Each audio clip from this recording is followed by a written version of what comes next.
요 며칠 사이에 참으로 희한한 이야기가 나오고 있습니다. 정광훈 목사를 이석기 판례를 분석해서 내란 선동으로 경찰이 처벌을 고려하고 있다.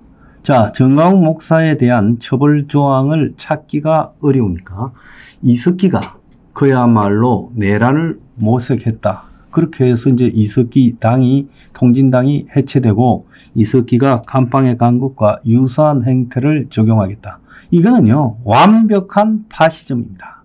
원래 파시즘의 속성이 공포 정치입니다. 자, 검열하고, 그리고 개인적으로 감시하고, 법을 자의적으로 적용해서 중죄로 처벌하고, 도청하고, 게시타포 비밀 경찰을 운영하고, 불법 체포하고 불법 인신 구속을 하고, 그리고 신문 과정에서 폭력 등을 형사하면서 법을 자의적으로 해석해서 처벌하고, 자신의 구미에 안 맞는 사람들을 전부 체포하고 구금하고 중죄로 처벌하는 것이 파시즘의 속성이다. 파시즘은 공포주의다.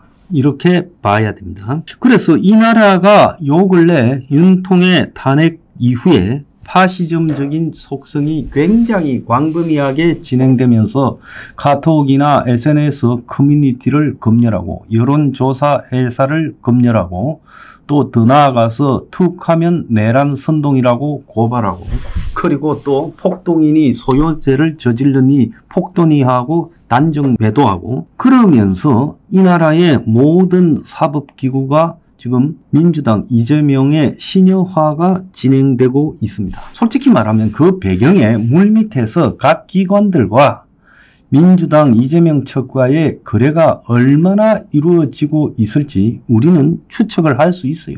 지난번에 보면 국수본과의 중개로 굉장히 바빴다는 이상식 의원의 스스로의 고백에서도 알 수 있지 않습니까? 자, 정광훈 목사를 처벌을 하려고 하니까 막당한 처벌 조항을 찾기가 어렵다.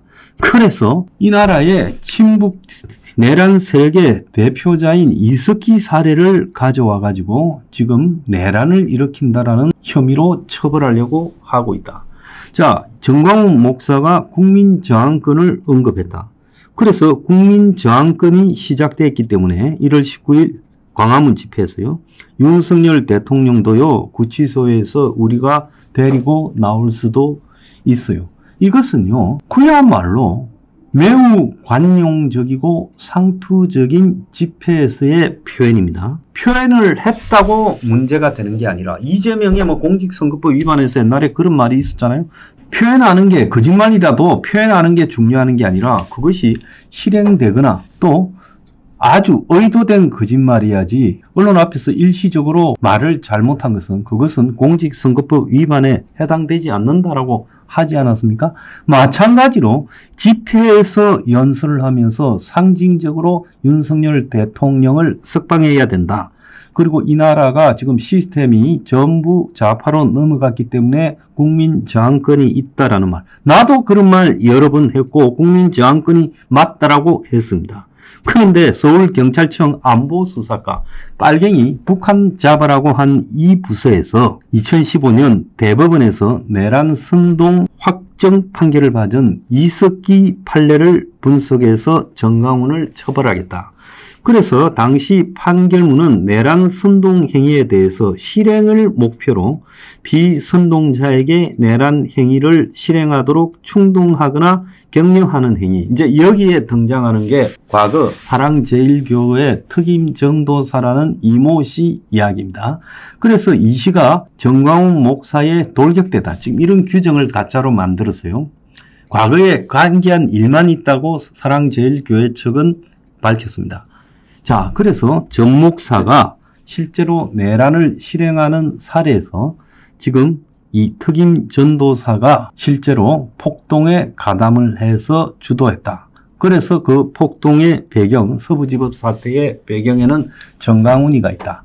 그러니까 단지 내란을 선동하는 것뿐만 아니라 실행이라는 것을 이제 엮으려고 하는 거예요. 자, 정광훈 목사가 지난 1월 19일 날 그 서부지법의 구속 영장실질심사를 앞둔 시점에서 집회에서 윤 대통령의 힘을 얻으려고 우리는 공덕동으로 이동합니다 라고 광화문 집회에서 말하고 이동을 했지요.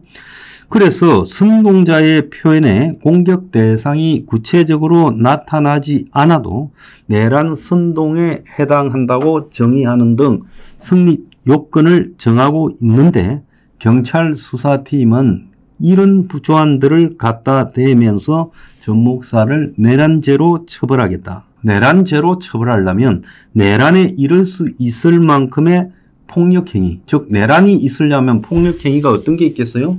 사법기관을 지속적으로 공격하고 그리고 무력을 행사하는 게 내란이지 않습니까? 그 혐의 입증을 어떻게 하겠어요?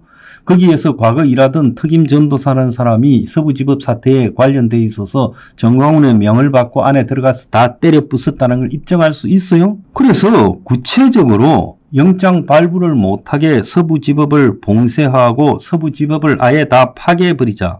이런 것들이 사전에 기억되어 있어야 내란이라는 거예요. 그래서 지금 정광훈 목사에 대한 매도에 온 좌파 언론, 심지어 국민의힘의 탄핵 찬성파까지도 그 사실을 언급하고 있습니다.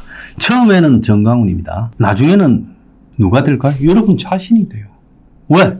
정광훈이 현재 저항에 가장 앞서 있으니까 처음에는 정광훈을 갖다가 지금 제거하려고 하죠. 제거하려고 하는 목적이 뭐겠습니까? 지금 사람을 모으는 구심점에 정광훈이 있다. 뭐 그에 대해 이런저런 비판을 하는 사람도 있지만은 그가 역대의 보수의 그야말로 아스팔트의 동력을 탁월하게 상승시켰다는 것은 그건 부인할 수 없는 사실이에요.